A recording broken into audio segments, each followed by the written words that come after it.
Ladies and gentlemen, welcome back to Forza Horizon 2. Today we're gonna have a look at the brand new Corvette that came out in the car DLC like a week ago, I would say, I'm not sure.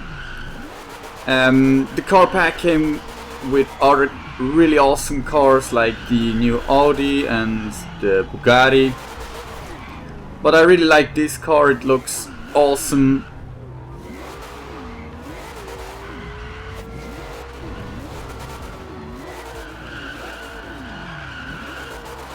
So I built it for drift. I'm sure it is a good car for racing too, but I really prefer to drift it. So we're just gonna have a look what I changed or how I built this car. First off, tuning. What's up? I check first the drivetrain swap. I always go with rear wheel drive for drifting. It is more fun and needs a little bit more skills.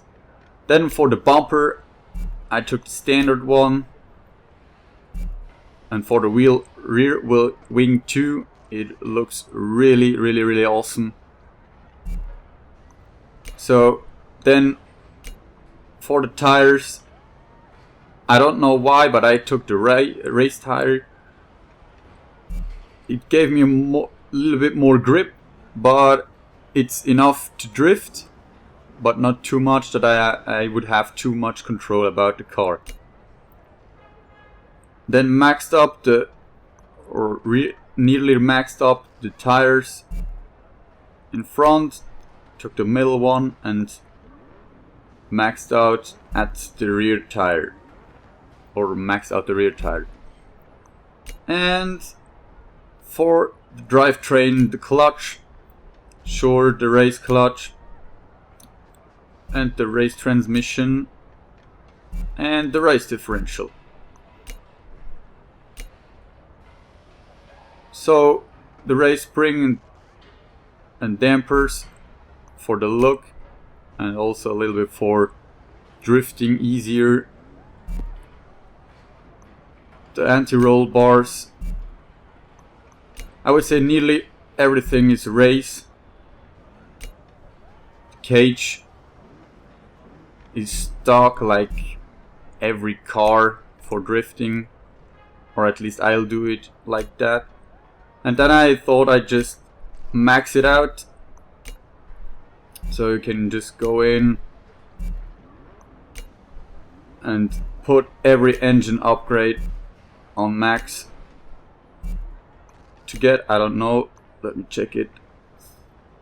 Yes, 742, that would be about 850, 900 horsepower. That is just awesome.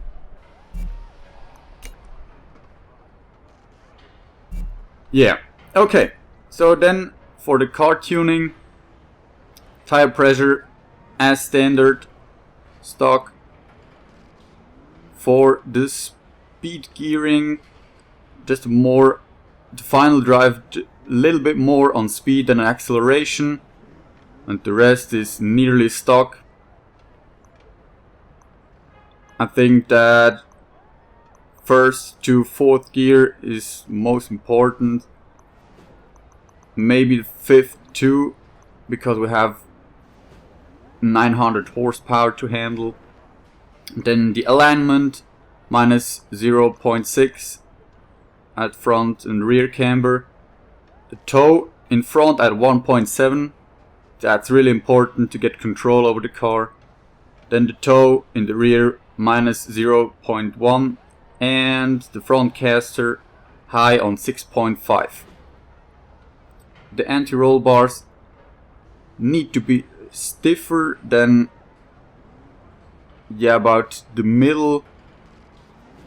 I think this is the stock one, and for the springs too, the ride height is the lowest possible. The rebound stiffness and bump stiffness, take it up to 8 to 10 like I did, but his personal preference is what fits the best. The downforce just as stock. The braking force, I take it a little bit to the front with 52%, and the braking force a little bit higher to 108 to 112%. Differential as every car on 100%, and then we get, yeah, for 0 to 100 km per hour, 30 seconds. That's really not bad for a drift car. So we'll just have a look if it's even possible to drift with this car, especially if we got race tire on it. Okay, so maybe a good point or a good place to drift in Nizza here is to go back in this park area where you can drift around and search your own track spot. A really good track to practice for me, maybe also for you, is this one. So you start here, and with the Corvette I would just, for the short corners, take gear 4 or 5, and for the longer one I would take gear 6. Yeah, maybe not 6 but 5, sure. So, oh god, it has really a lot of power. Maybe we can just change it a little bit when we go to the alignment. I go back to 1.5. Should be enough. Maybe it's a little bit better now.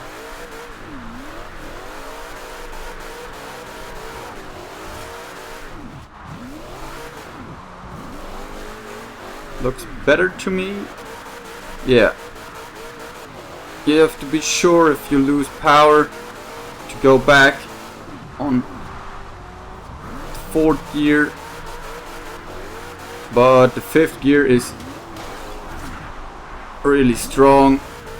Oh god, and mess it up like a newbie. So just trying to do it better in the 2nd round. And I would just try this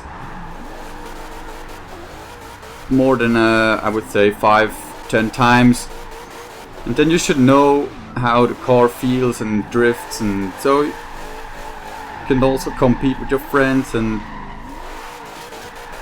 it is really fun to drift with this car. So please try this Corvette out. It is an awesome car with a lot of power. For this place here, it is really good because you have a lot of horsepower to pull you through this corners here, and then accelerate with 5th gear.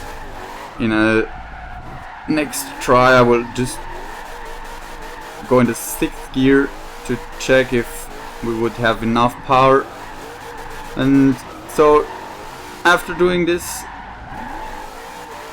several times, you can just mix it up and try some other routes. Oh god, oh god. Always the same.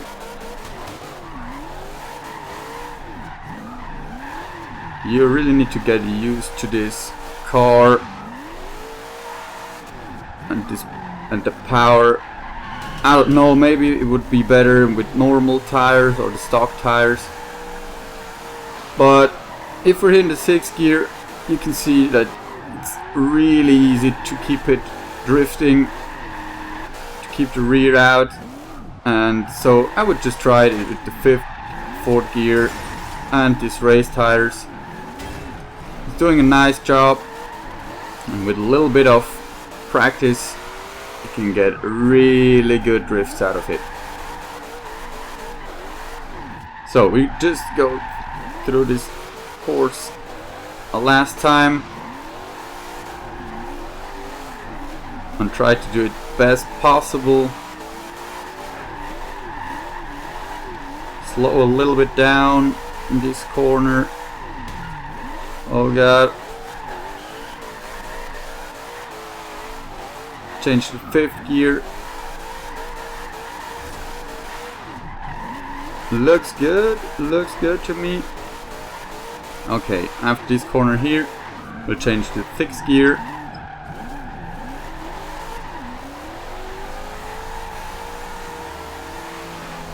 Oh yes, this looks good. Really good. Really good. And this corner again. It's a really tricky corner. Slow down. Go to the 4th gear. And 5th again.